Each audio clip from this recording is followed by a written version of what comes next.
Au sommet de ce journal, dans le cadre de l'alimentation, la Fondation AWI, African Women Initiative, va offrir plus de 1 million de repas à 10 000 élèves sur toute l'étendue du territoire ivoirien. Célébration de l'excellence, remise de diplôme de l'Institut BIFA à 19 cadres d'entreprise. Et puis dans le secteur de la santé, les travailleurs du secteur informel enrôlés à la CMU, couverture maladie universelle.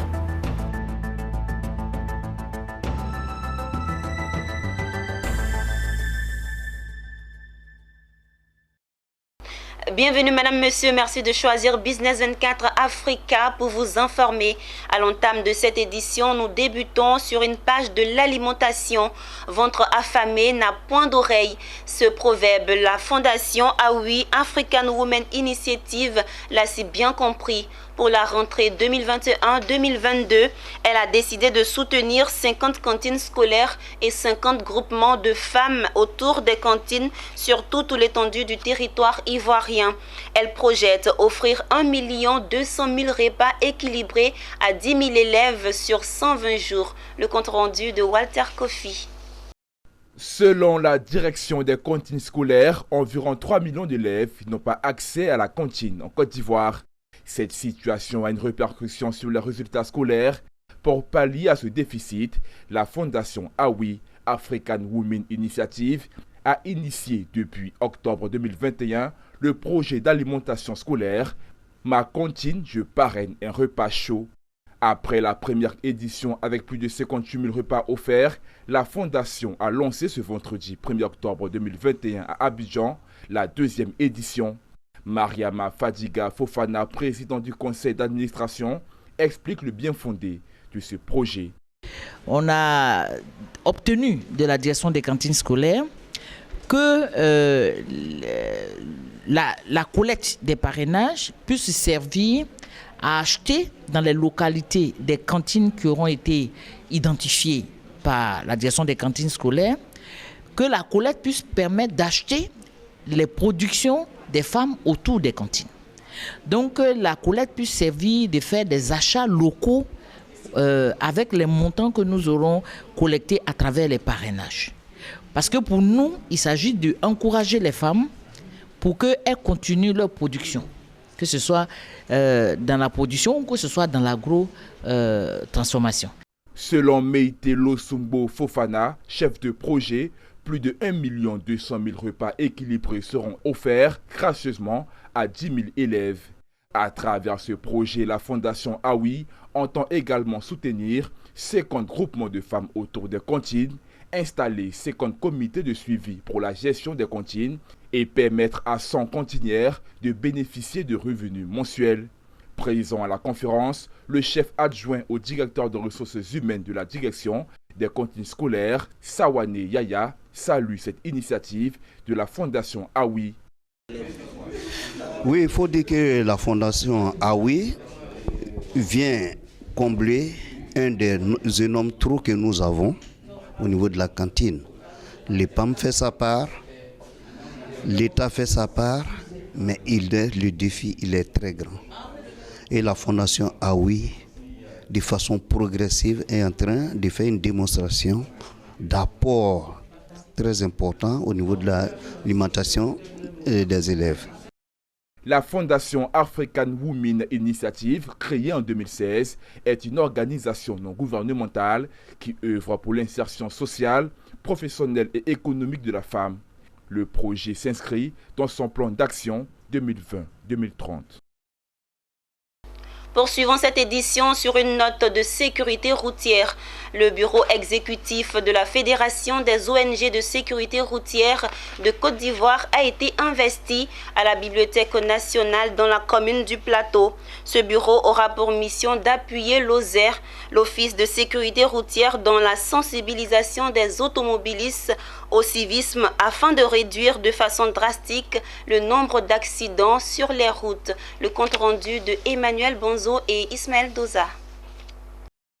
Ils sont venus nombreux, les membres de la Fédération des ONG de la sécurité routière, afin de prendre part à l'investiture de leur bureau exécutif qui conduira la destinée de leur organisation.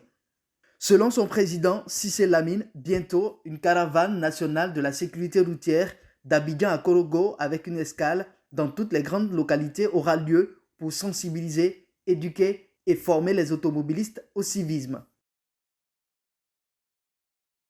On vient d'être investi, ça veut dire que nous allons faire la sensibilisation, la formation, et puis on va faire beaucoup de sensibilisation.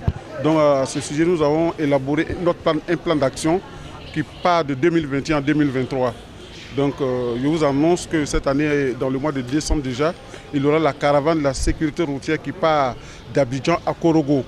Et on va faire escale dans toutes les grandes villes jusqu'à Korogo, c'est-à-dire Abidjan, Yamoussoukro, Bouaké, Katiola, jusqu'à Korogo. Donc vraiment, il y a une très grande caravane. Tous les acteurs, c'est-à-dire tous les ONG qui exercent dans la sécurité routière, on va se retrouver pour mener l'activité de la caravane de la sécurité routière en Côte d'Ivoire. Pour la FOSERCI, il s'agit d'anticiper les fêtes de fin d'année en sensibilisant les automobilistes sur le respect du code de la route. Avec le bureau exécutif qui est en place, les actions de sécurité routière seront quasi permanentes. Elle a désigné comme parrain de son organisation le maire de la commune d'Adjamé, Farikou Soumaoro, qui soutient cette noble initiative. La mission assignée à cette fédération, c'est de prévenir et mener des actions pour sauver des vies sur nos routes. Et nous attendons beaucoup de cette fédération. Il faut noter que la FOSERCI a vu le jour à l'initiative de la Banque mondiale qui prévoit mettre à la disposition des ONG les moyens leur permettant de venir en appui à l'Office de sécurité routière, OSER. Un mot d'enseignement supérieur dans ce journal. 18 étudiants des hautes études commerciales d'Abidjan ont reçu avec succès leur diplôme de licence et de master la semaine dernière. Des étudiants aujourd'hui prêts, après 3 et 5 ans d'études, à mettre leurs connaissances au service des entreprises ivoiriennes et africaines. Le commentaire de Issa Badini. Ils sont 18 étudiants nouvellement diplômés de HEC Abidjan. Ces jeunes hommes et femmes peuvent se réjouir de leur licence et master acquis à l'issue d'une formation de 3 et 5 ans dans cet établissement d'enseignement supérieur. Forts de leur savoir et munis de leur parchemin, ces auditeurs se disent impatients d'aller à la conquête du marché de l'emploi. Si pour la plupart, ils sont de jeunes étudiants qui savourent l'obtention de leur premier diplôme universitaire, certains auditeurs sont des professionnels déjà en activité. À l'image de Ngonzi Franck Davy, venu du Congo pour sa soutenance sur le thème « Évaluation d'un projet de mine à ciel ouvert, cas de la carrière, Kaman SAS ». Ce chargé d'affaires dans une banque à Brazzaville entend, à travers son master, renforcer ses capacités et rehausser son impact sur la compétitivité de l'entreprise qu'il emploie. Très satisfaisant et je remercie aussi le COL pour la qualité de la formation que j'ai obtenue. Ça n'a pas été facile en tenant compte des contraintes et de ma disponibilité et de mon activité professionnelle aussi, de pouvoir travailler, finaliser ce travail. En tout cas, je dis merci aussi à mon encadreur pour sa disponibilité qu'il a donnée pour que, à mon niveau, que je puisse finaliser et venir ici pour venir soutenir.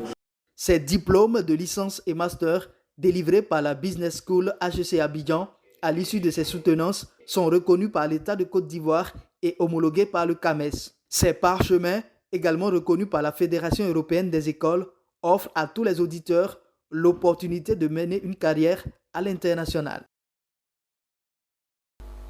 Une page de distinction à présent.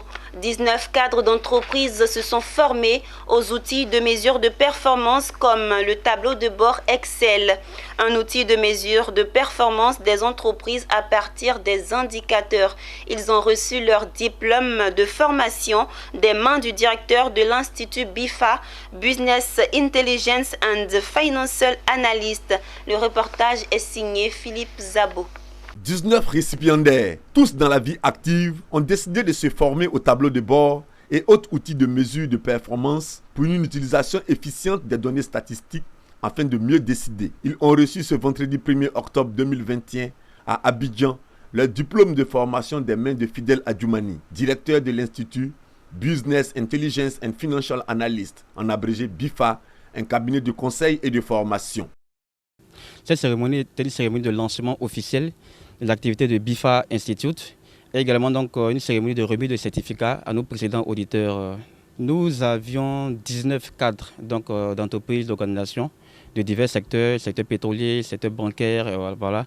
Donc ils ont participé à cette formation-là. Il fallait pour nous donc leur remettre donc les certificats pour attester donc de leurs compétences. Heureux de recevoir leur diplôme, les récipiendaires expriment leur satisfaction. En tout cas, la formation m'a beaucoup apporté parce que voilà, je suis gestionnaire de stock.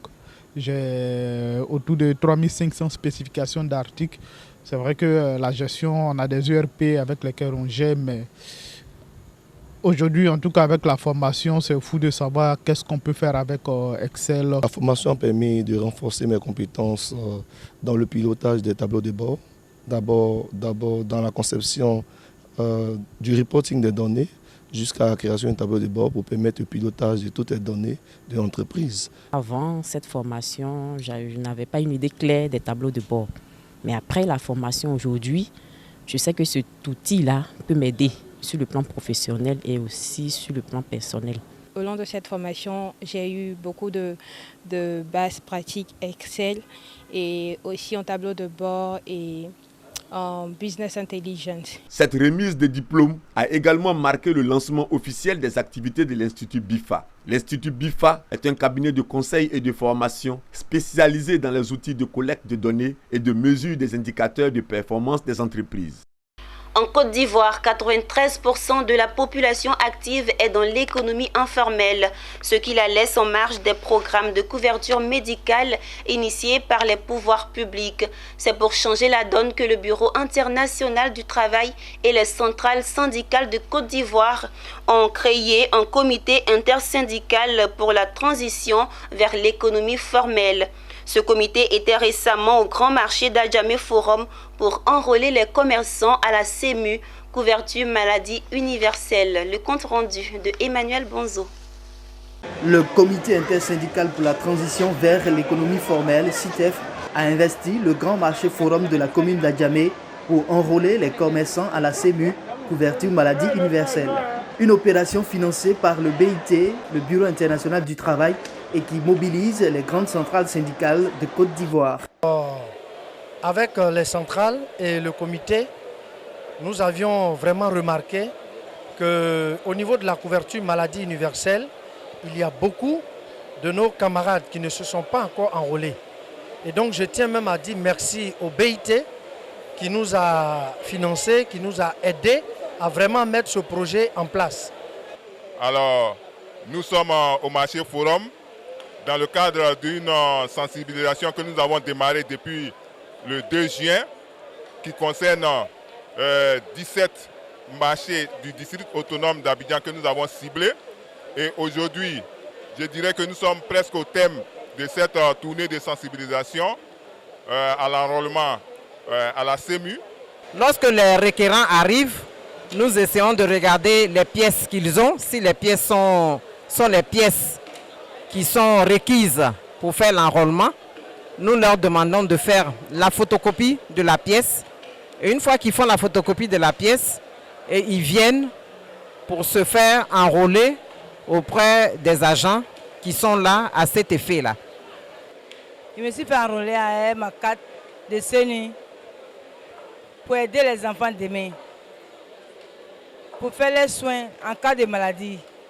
La couverture maladie universelle, CEMU, est officiellement entrée dans sa phase opérationnelle le 1er janvier dernier. Ce système national obligatoire de couverture contre le risque maladie au profit des populations a commencé par les plus démunis. La CEMU a pour objectif de garantir à l'ensemble des Ivoiriens résidant en Côte d'Ivoire l'accès à des services et à des soins de santé de qualité à moindre coût.